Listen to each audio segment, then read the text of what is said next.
ntabasha gushinga ikirenge. Ngeze ahangaha abarwayi nahasanze byambereye isomo rikomeye.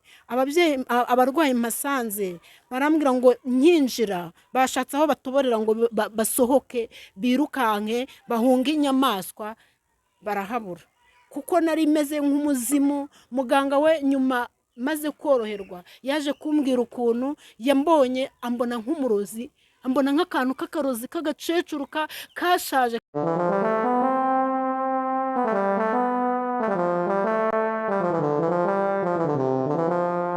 Muganga Clement.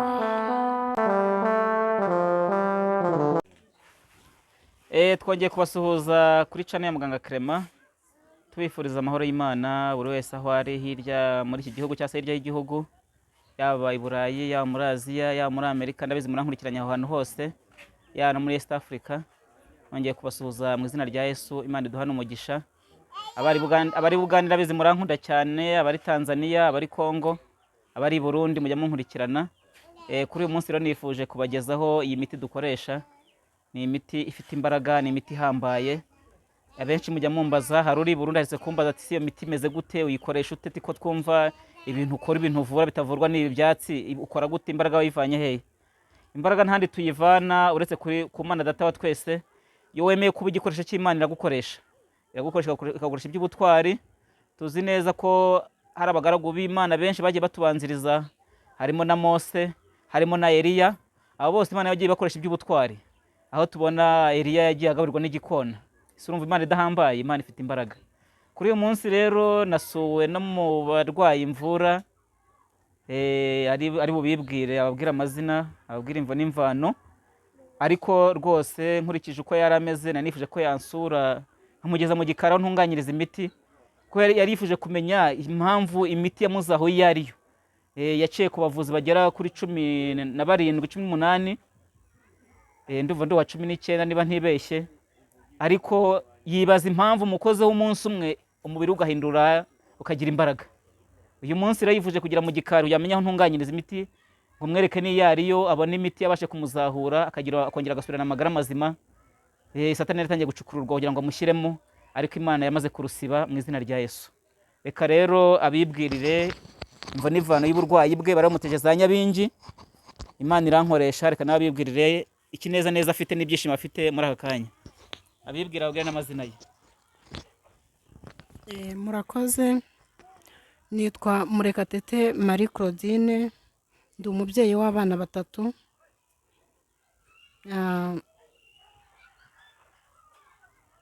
n'umugabo umwe. Aya masaha rero ubu nicaye ahangaha, ndashaka kubabwira ngo ndashima Imana bikomeye cyane cyane cyane. Yaduhaye umuganga imuha ubwenge, imuha kumukoresha ibitangaza. Njyewe ku rwanjye ruhande, nkurikije aho mvuye, nkurikije uko nari imeze, mbona ari mu kirenge cya Yesu. Kuko nari nazengurutse ahantu hose, narazengurutse, nzenguruka aho mvuka, nzenguruka mu zindi ntara, nzenguruka mu baganga 18. Uyu namujeho ari uwa 19. Rero mu by'ukuri bandiye amafaranga atagira umubare, bandiye amafaranga n'utundi, ariko nta kintu byigeze bimarira. Naje hano bagomba guterura mu maboko, nkuruza ibirenge, ntabasha gushinga ikirenge. Ngeze ahangaha abarwayi nahasanze byambereye isomo rikomeye. Abarwayi mpasanze barambwira ngo nkinjira bashatse aho batoborera ngo basohoke birukanke bahunga inyamaswa barahabura, kuko nari meze nk'umuzimu. Muganga we nyuma maze koroherwa yaje kumbwira ukuntu yambonye, ambona nk'umurozi, ambona nk'akantu k'akarozi k'agacecuru kashaje bambariraga mu myaka 70, 80. Nuko aho mbabwiriye igihe navukiye barababara cyane, ariko baravuga ngo Mana ushimwe, kuko wakoze imirimo n'ibitangaza, ukoresha muganga. Ni ukuri Muganga Clement, Imana y'amahoro imwagura, ikomeze imwongerera imbaraga, ikomeze imwongerera ubwenge, ikomeze imwongerera ubushakashatsi. Ni umuganga ndamubahamirije, namwe abayobewe aho mwakwivuriza muzaze kwa muganga Clement. Ni umuganga udatubura, ni umuganga ukora imirimo n'ibitangaza. Niyo mpamvu namugereranyije na Yesu. Njyewe nararwaye njya mu imiryango iranyirukana, yanga kunyakira. Imiryango imbwira yuko ngo ibyo banyoherereje ngo bitazabafata. Bitakana murumuna wanjye aremera aramfata. Yewe nawe bisa naho byamufashe kuko yahise arwara no kuguru nawe aracumbagira nk'uko nacumbagiraga, ariko aremera arandwaza. Rero aho mvuka barabizi.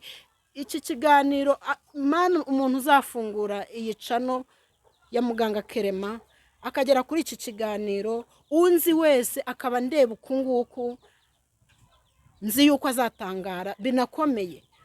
Harimo abambona n'iyi saha bakarira, kandi ndimo ndagarukamo, ndimo ndasa neza, nagaruye isura y'abantu. Ubundi no kwa muganga mu bitaro nararyamaga bakaza bakavuga ngo umugabo wivanze mu badamu yashakaga iki. Ibyo byose ni ibitangaza Imana inkoreye.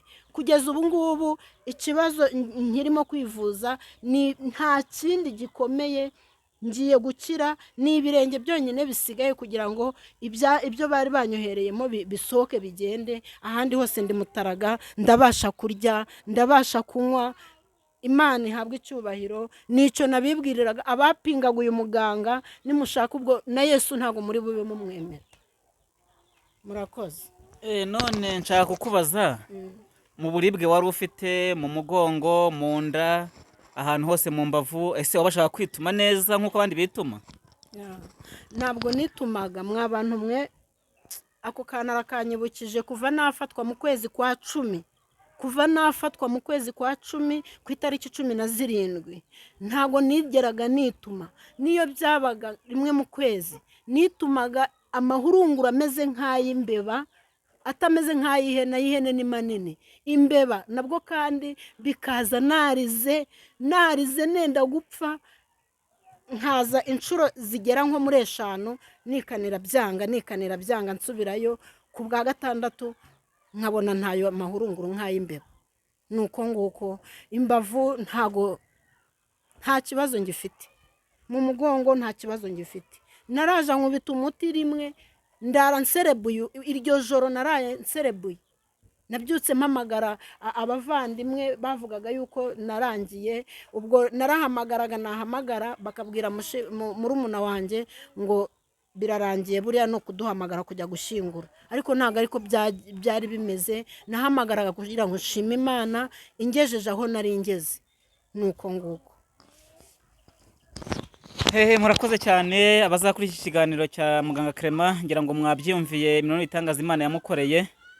Nanjye ndashima Imana kuko ikomeje kumpa ububasha n'ubushobozi kugira ngo ndwanye imyuka mibi n'abadayimoni.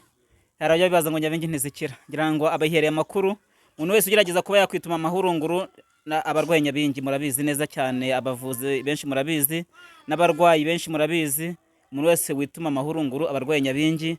Ariko mumva ko nyabingi tuzihangamura kubera Imana data wa twese. Nta ndwara nimwe idakira upfa kubafasha umuntu amazi atararenga inkombe nk'uko tujya tubyita mu Kinyarwanda.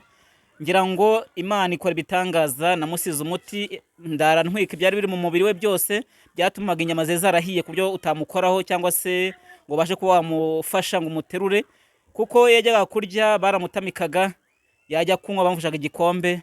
Ngira ngo ibyo byose mu buhamya yagiye abaha rwose nta na kimwe yababeshyeho. Akinjira ahangaha nabonaga ari umugabo wambaye ikanzu, ariko arambwira ati ndi umudamu w'imyaka 43, ariko wabonaga ari nk'umusaza w'imyaka 80-90. Ariko umunsi umwe tumaze kumuvana mu burwayi yabaye inkumi rwose, yabaye inkumi. Nabo ngo barashima Imana mwamwiboneye. Ikintu gisigaye ni mu birenge utuntu duke cyane. Iki cyumweru kirashira bimeze neza. Nyuma namara gukira azongera dusure, azongera basure abaganirize. Imana iduhana umugisha mu izina rya Yesu. Ngira ngo abakurikirana ikiganiro nomero singombwa kuzivuga mwazibonye kuri imyenda twambaye zanditseho. Ngira mujye muzikurikirana muzirebe neza. Uwundi ukeneye guhamagara ahamagare, na comment zirakenewe, like, share, subscribe nazo mujye muzongera ku bantu batarayikora, kugira ngo ibiganiro bashe kubagiraho neza kandi bagere kuri gahunda, kugira ngo ikiganiro cyose dutanga cye kikugeraho nta nkomyi nta ngingimira, kugira buri wese asigare himbaza Imana data wa twese. turifuza ko ibiganiro byagera ku isi hose, ntabwo twifuza ko bihera mu Rwanda gusa cyangwa hano iburasirazuba aho dutuye, ahubwo bigere ku isi hose, kuko ndabizi hari abari kunkurikirana, hari abari mu Bufaransa ndabazi inshuti zanjye, hari abari muri Amerika ndabazi inshuti zanjye, hari n'abari muri Aziya ndabafite i Bugande, i Burundi, muri Kongo, Tanzania, aho hose Imana ikomeze duhana umugisha, musharinge ibiganiro bigere kuri benshi, babone ko Imana ikora imirimo n'ibitangaza mu izina rya Yesu.